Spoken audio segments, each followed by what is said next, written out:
Please open the Bible and the book of First Peter in chapter 1 verse 4 to 5. Ngadto sa usa ka panulundon nga dili madunot, dili mabuling, ug dili molubad, gitipigan dito sa langit alang kaninyo. Nga mga gibantayan sa gahom sa Dios pinaagi sa pagtuo alang sa kaluwasan nga andam aron ipadayag unya sa katapusang mga panahon. Today, ato karon na sabton o ato karong tun-an ang ginatawag nato significance. Unsa ba ang word na significance? It means ang iyahang bili, ang iyahang halaga, ang iyahang value sa pagtuo na naa sa imo. Di ka maingon na wala man kay pagtuo, pastor. The Bible say in Romans 12 verse 3, God give us a measure of faith. Unsa ba ka significant ang gitawag nato na faith? Now, para masabtan nato ang significance, ato asang samton kining how to live on authentic Christ-centered faith. Unsa ba ang word na authentic? Unsaon nato pag kinabuhi ang tinuod na si Kristo ang sentro sa imohang pagtuo. Mapi po natanaw na to ang background, unsa ba ang nahitabo sa pagsulat sa 1 Peter. Kanus nasulat ang 1 Peter? Around 60 to 65 AD. Mauna ang time, grabe ang fire sa persecution. Mauna ang panahon na daghan ang ipamatay na Kristohanon. Mauna ang panahon na daghan ang nagatibulaag na Kristohanon. Tungod kay sila gina-persecute physically sa ilang pagbibyerno. Salamat sa Ginoo sa itong panahon na we are free to worship God. Ang ilang testimony, mauna karon ng ato ang panalangin. Amen? When Peter wrote his letter, things were changing. Sa pagsulat niya sa maong 1 Peter around 60 AD, isulat niya when naasa gitawag nato na someone said na asa kato sa Babylon, then ang iyang ministry sa Ethiopia, then nag-change na naman, ginabawal na sa ilang government na ang ilahang pagpangalagat. Grabe naka-estrikto. Amen? Sa imong pamilya, naka-encounter ba ka na managlahi mo o tuluan? Ingon yung papa, diri ka uban sa mukha. Ingon mama, diri ka sa kuha. Hello? But tanaw na to unsa ang mga situation sa ilang mga panahon. As the church grew and constrictions of the government increased. Taniyang mulambo na ang bulaton, tadihan na hunay-hinay na ka-grow. Daghan na ang itawag nato na pagbabag of the government. Ginabawalan na sa government. Sa panahon na grabe nakaka-unfire, sa panahon na nagapangalayo ka sa pagpangalagan, daghan na kayo ang mubabag sa imong labo nun, imong utang, imong bayro nun, imong silingan, imong ginikanan, imong anak, ayaw simba! Pinakita sa yawa, gakalayo na ka. The same sa ilaha. May taas na, may daghan na ang mga Kristohanon. The same way, pero ang kasakit lang kay ang ilang gobyerno di juga freely makasimba. Amen? Peter is writing to a people who are finding it increasingly difficult to live there. Wait. Nangandoy ba ka makatag China? North Korea. That nation is underground churches. But according sa survey, is about more than 1 million, 1.6 million Christian na nagasimba. Ang pinaka-dangerous karon, they will plan to change the Bible content, no? But kung naata dito, makaingon ka like Peter in 60 to 64 to 65, grabe ang persecution. Ipagkaon ka sa layo, tungaon ka sa gabas, ilamsan ka na na klase nga pagpaanto si muon na sa inyo. Atong panahon, praise God. Kung saman ang naga-difficult para sa itong pagtuo, sometimes ang atong emotion, sometimes ang atong financial. Amen? Kita na ka-encounter, anak. Murag mamatay mong pagtuo, kay wala kay kwarta. Murag mamatay mong pagtuo, kay wala na mo uban sa iyong mga dreams. Ang tanan na mga kitawag killjoy. Amen? Even today, sa atong panahon karon, it is not easy being a Christian. Dali ba may mong Kristohanon? Napatian ko ang mini pastor sa Gaingon na mas dali pa maging sundalo. Lisod kayo ang training sa soldiers. Kagi na mong inom sa tubig ikat sa butas. Kagi na mo hapa sa kanan, that is the training na ilang maagian. But even today is not easy being a Christian. Na naman, katawan ka. Amen? Na kay mga friends nimo, nakakaniadto, kauban nimo sa inyong mga happy-happy, then tadihan nakilala nimo ang Ginoo, lahi na imo hang panglanto sa kinabuhi, ningon sila unsa man oy. Murag dili naman sa pareha dati. But we must find a way to live our faith without compromise. Unsa man compromise? Na makipag-agree ka sa ilahang kinabuhat. Amen? Are you there? So, kinangan, the same sila pamaagi. Kung tanaw na to example ang kanang kawayan. Bisag unsaon mo nagtapas, ang kawayan, muturok parya ko na ugmusa mo kung dagang. The same sa mga Kristohano at that time. Bisan pa sa Vietnam, grabe ang persecution. Pero praise God, nagapadayon gihapon sila. Tungod kay nakabalo sila. Kay naa sila ay authentic. Tinood. Tinood pa natin pagtawa. Bisan pa sa panahon na makaingon ka, Lord, siya naman eh. Hindi ka makalahutay ba kay daghang kayong babag. Amen?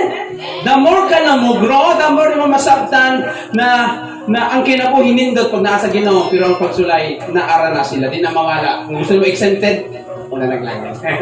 Next is, atong basahan pag-usap ang 1 Peter, pero mabalaan na ito, nanong significance man. Nanong hinanglang yun ang authentic, nanong hinanglang yun ang tinog na pagtuo para makapadayon ka. 1 Peter in chapter 1, verse 4. Nga ito sa usa ka panulundon, nga dili madunot, o dili maguling, dili molubad, gitipigan dito sa langit, alang kaninyo, nga mga gibantayan sa gahom sa Dios. Pinaagi sa pagtuo, alang sa kaluwasan nga andam na aron, ipadayag unya sa katapusang panahon. Kung balikan nato ang gingon sa verse 4, dili madunot, dili mabuling, dili malubad. Unsa ba ang but pasabot? Nanong significance man kayo? Nanong importante kayo imong pagtuo para makalahutay ka? Ang pagtuo mao na ang susi para to open the miracles of God.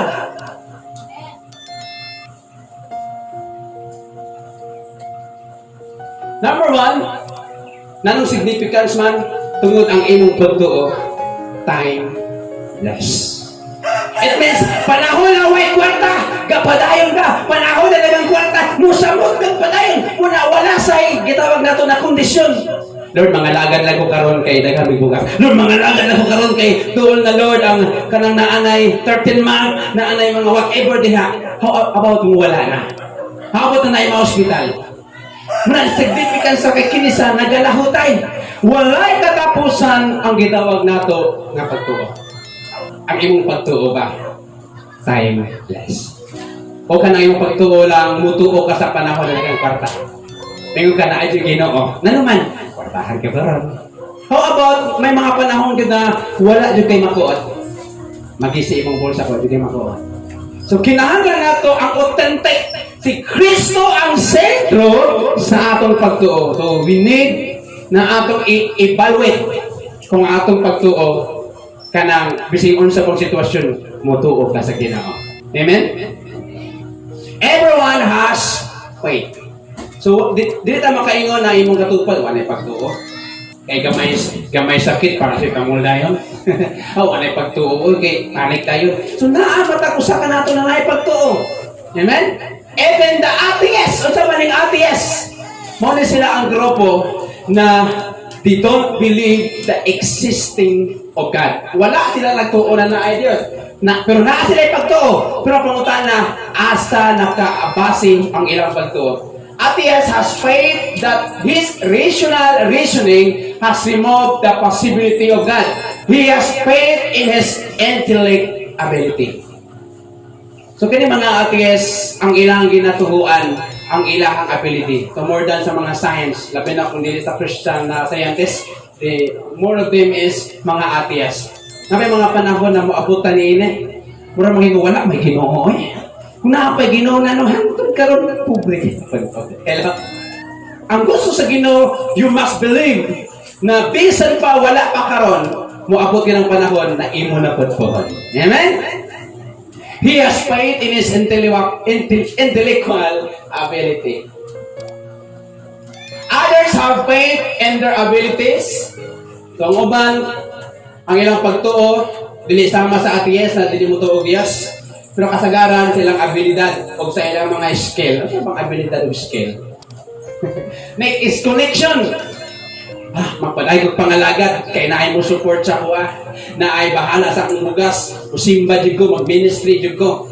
Next is friends. Musimba ko, kay naa ako ang kauban nito. Paano kung wala sa musimba? Mupaday pagtuo sa Ginoo. Family. And themselves. So, muna sila ang mga gitawag na to, everyone has faith. The question is, where is your faith anchored? Ano sa pa ng anchored? Angkla. Tanong ito mga barko, kung naa sila sa lawod, naan sila gitawag na angkla na ginaitsa sa dagat. Sa panahon na naipagsulay, kinsa ba ang ginakapyutan sa imuhang pagtuo? Imo habang ability, imo habang skills, imo habang connection, na nakay mga ilado ka, wala problema, pastor, kay tayo kung kilala ng mga halang dun. Paano kung pag-approach ni may tagwa ko kaila sa imo ha, magunsa ka. Imong mga higala, na mga adunahan, imong family, dili na ng panahon na naa sila. Nindot yun, iangkla nimo imong pagtuo, Jesus, para imong pagtuo, mahimong significant, o mahimong timeless. Amen? Are you there? Peter gave us 3 reasons that it is important to anchor our faith in Christ. Naghatag si Apostol Peter og tulo ka importanteng nga hinungdan na nang kinahanglan nato maangkla, makunik ang atong pagtuo diya kang Kristo. Number 1, because faith in Christ is imperishable. Asto na makitaan ang tawag na perishable. Mura sa pagkaon, di ba? Mura makita na ito ng mga bandera, dodda, because, di ba? Mga ilang mga dala, pwede maguba, mga isda. Ang pagtudilingon, anak, dili na mawalay mo pagtukong wa na kay kwarta. It means, it is imperishable. Number 2, uncorrupted. Dili mamatay mo pagtuo kung sa panahon na wala-wala ka. Dapat ang akong pagtuo timeless. Wala nagabase sa unsang panahon. Kwartahan mo kakaroon o dili man. May pagsulay ka man o wala'y pagsulay. Dapat dili mamatay. Next, our faith in Christ is unfading. Dili mo labay lang. Namutuo ka karon ugma dili nakod. Once na imong imuhang pagtuo nakabase sa imong emotion, so dili ka makalahutay kay atong emotion got changed. Depende sa event sa ato ang mga life. Now in 1 Peter in chapter 1 verse 6, magmalipayon kamo niini bisan tuod og masubo kamo. Sa makadiyot diha sa magkalalaing mga pagsulay, aron nga ang pagkatinuod sa inyong pagtuo nga labaw pa sa bililhon kaysa bulawan nga madugta nga sulayan pinaagi sa kalayo musangkot ngadto sa pagdaig o pagpasidungog inig pagpadayag na unya kang Hesus Kristo. Verse 8 last verse, bisan tuod kamo wala makakita kaniya, kamo nahigugma o bisan pa nga wala kamo makakita kaniya, kamo nagatuo o nangalipay sa dili ikaasoy nga kalipay og puno sa himaya. Una, nanong kinahanglan nato authentic, tinuod jud. Nanong kinahanglan nato dili jud mahuman, timeless, walay limitation. Ang imong pagtuo tungod kay importante kay na. Ikaduha nanong significance, nanong kinahanglan jud na naa kay pagtuo because our faith will be tasted. Do you remember Abraham and Isaac? God promised Abraham tagaan sa anak. Gihulap niya 25 years. Nag-start ang saad sa diyang 75 siya. Napulpil ang saad when nahimo sang isa kagatos. Pila pa ba katuig ang ato ang kinahulat sa atong ginakuan? Kaya pa ba 25 years? Then after na nadawat ni Abraham ang saad, gitistingan kung ang kasing-kasing niya laaba sa gisaad o naaba sa Ginoo. May mga time na tagaan-tag panalangin sa Ginoo. Then may nga Ginoo mo convict sa imuha, i-share na manaka. Ako na pa nagpulaw, ani? Na-share pa na ako. Hello? But Abraham, wala sa nagwaduha. Although, early in the morning, ingon ni Sarah, dahil arang tulong kakatapang kay pasikul saon na akong anak. So makita nato ang iyong reaction sa iyang asawa. That's why ang iyong Abraham, hulat mo diri, mubalik rami. So makita ang pagtuo ni Abraham. So lisod kayo na mupalit ta og usa ka butang sa kisisi na dili tistingan. Kagi nakapalit og electric fan. Pagpalit mo kay kagwapa ani. Ingon sa kwan, sir, ako kasi nga ayaw na, oy, tanawong pa lang mo, kalidad na, uli ka sa balay. Sakay, pag uli sa balay, di mo anda. Hello. Walay exempted. Kung gusto ni mo mag-prove sa Ginoo that you really believe in God, muagi ka sa giagian ni Abraham. Amen? Nanong significant? Kaya ginatistingan. Kung balik ko na to ang verse kanina sa verse 7, aron nga ang pagkatinuod sa inyong pagtuo nga labaw pa sa kabililhon kaysa bulawan nga madugta nga sulayan pinaagi sa kalayo musangkot ngadto sa pagtahig. So there is a many things na kung tanaw to ang bulawan ako ang nakaagi dito pamulawan. So grabe sa kapulan aprihan ni mong bukid tapos sukungon ni mo dito sa lalong. Then after that, i-process pa yun nimo, nanaong pag yun, then matawag mercury, sulugon pag yun na naman, para mugawas yun ang pagkabulawan. How about sa imong kinabuhi? No makaingon, Lord, grabe naman yung mga pagsulay. Mulag, walay kahumanan! Na naman, kaya ang blessing, wala may kahumanan! Kung gusto kang panalangin, andan ka na mudawat sa mga challenges. Tanawa si Abraham. Kung gidalo niya si Isaac, walay 12 tribes, walay nasod sa Israel. Dili nimo maabot ang imong dreams without a sacrifice. Walay libre ka ra. Gusto ka i-bless? That's why yung kanina sa ato ang Sunday school, as a principle of spiritual growth, do your duty humbly. Amen? So, tasted. So, nakita nato, God will prepare na para i-substitute kay Isaac. Peter survived some incredible storm of life.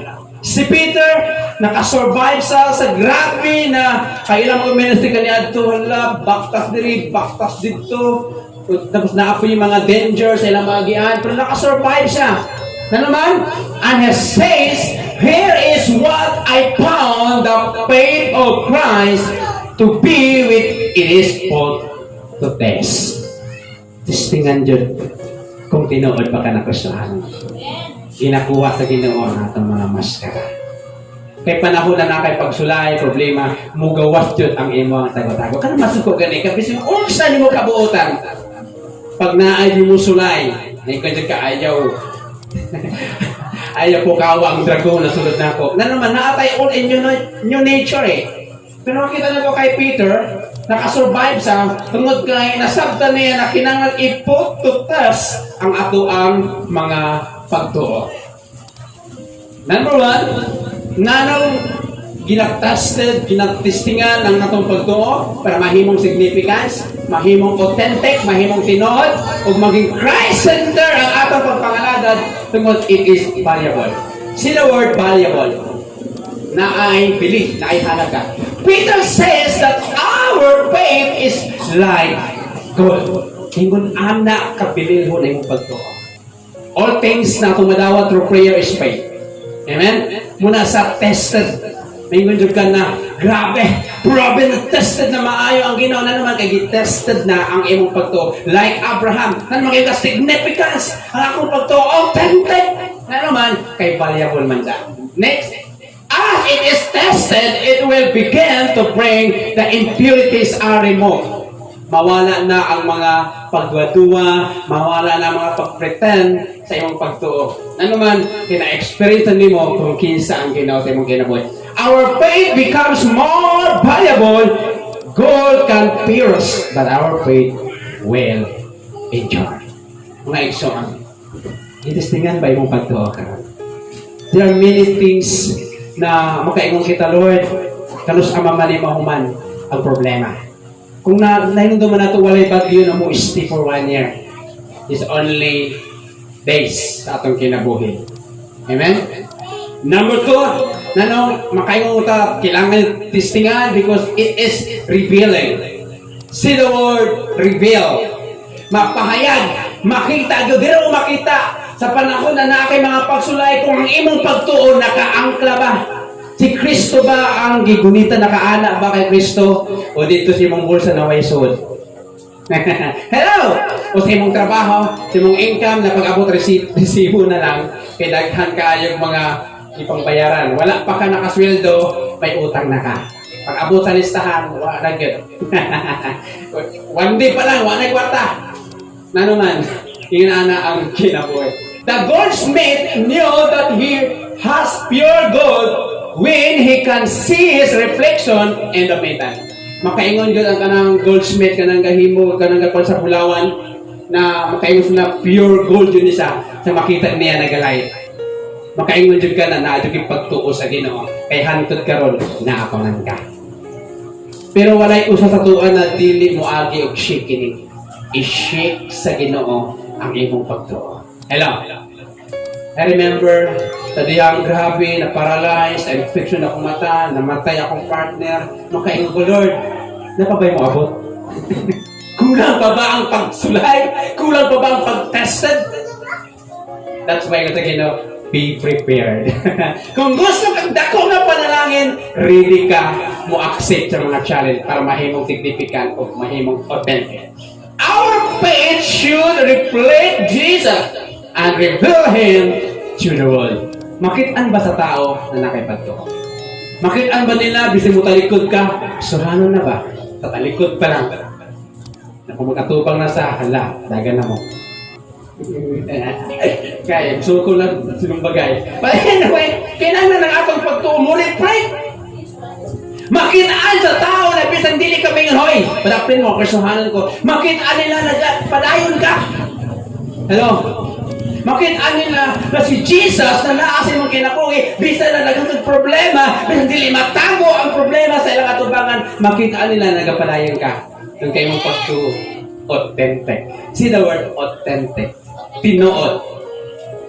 Number 3, na nung tested siya, tungod, it is centered on our love for Christ.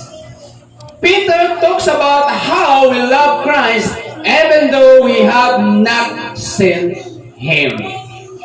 Ipakita ni Peter sa 12 tribes na nagkatibulaag, they love the Lord even na wala sila kakita kay naaman sa laing lugar at that time na si Jesus disaka na sa langit. So around 60 to 65 AD. Samot to sa itong panahon karon, kuha niyo tagakita.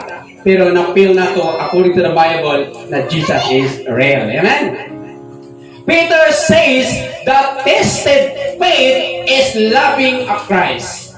Kining mga natistingan na mga pagtuo na, mahigugmaon kayo sila. They are easy to forgive. Hello? Tuo mo.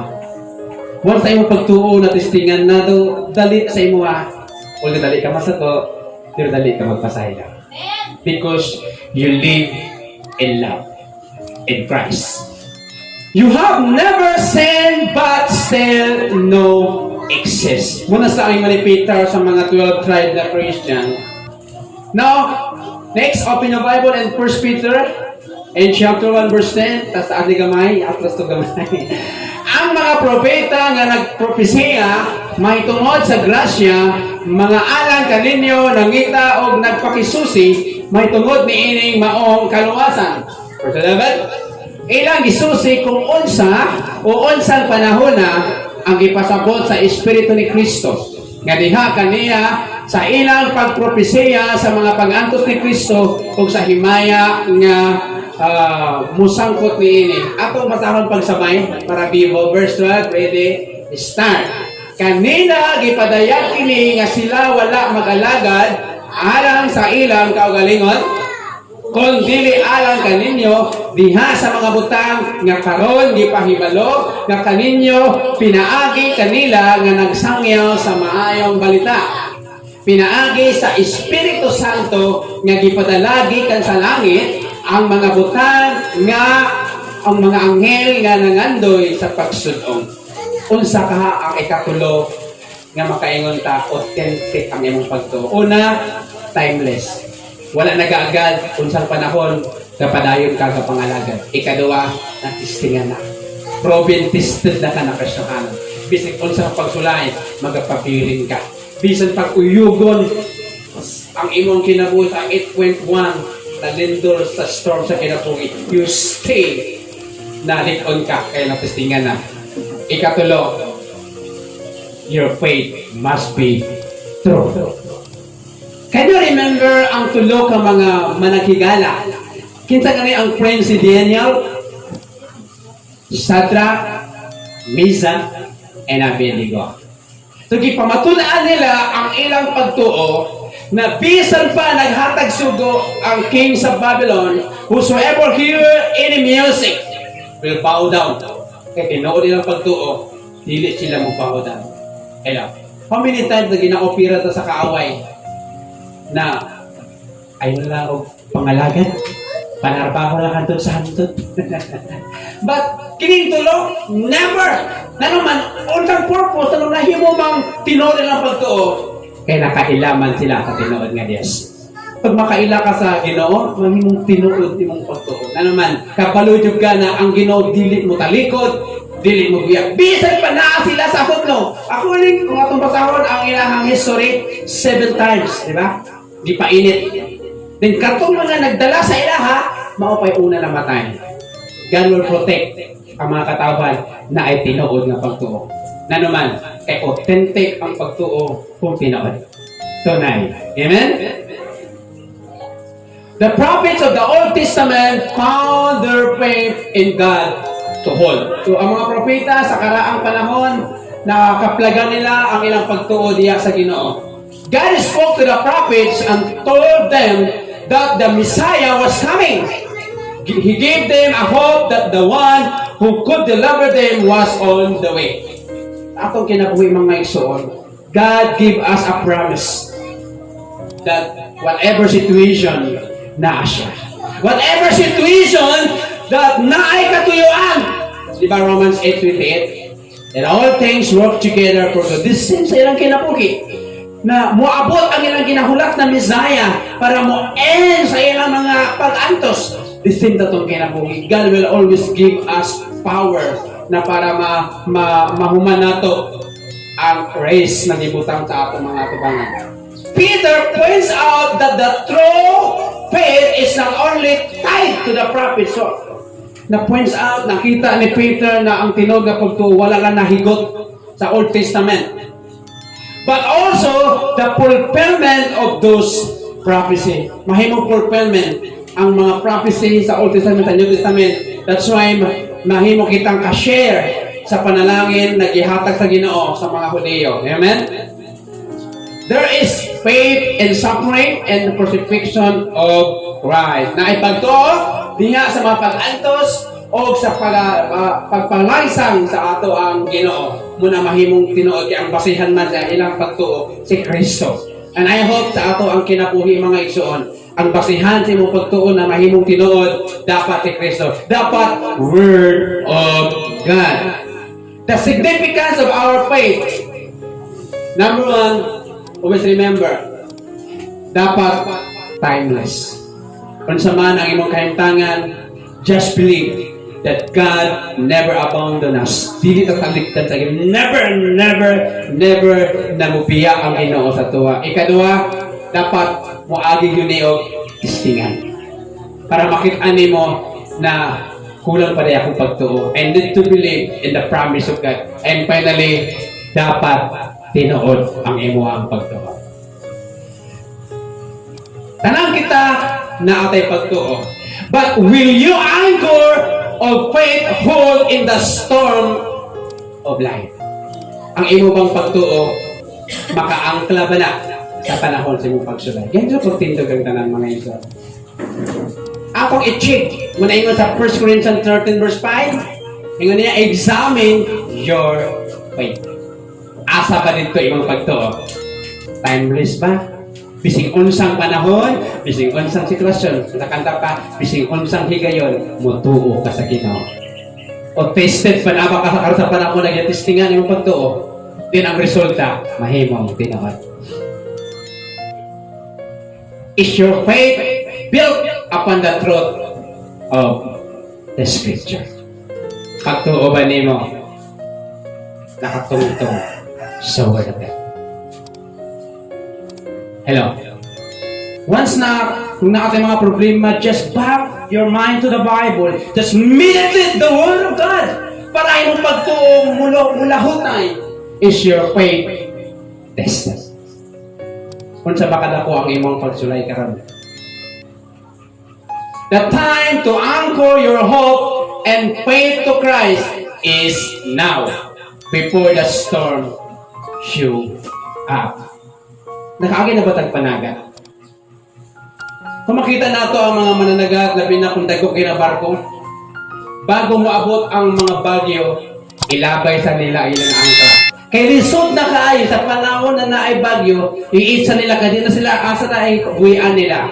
That's why sa wala pa niabot ang mga situation na makaingon ka, Lord, hahay na makahayag. Karon pa lang iangkla na ang imong pagtuo kay Kristo.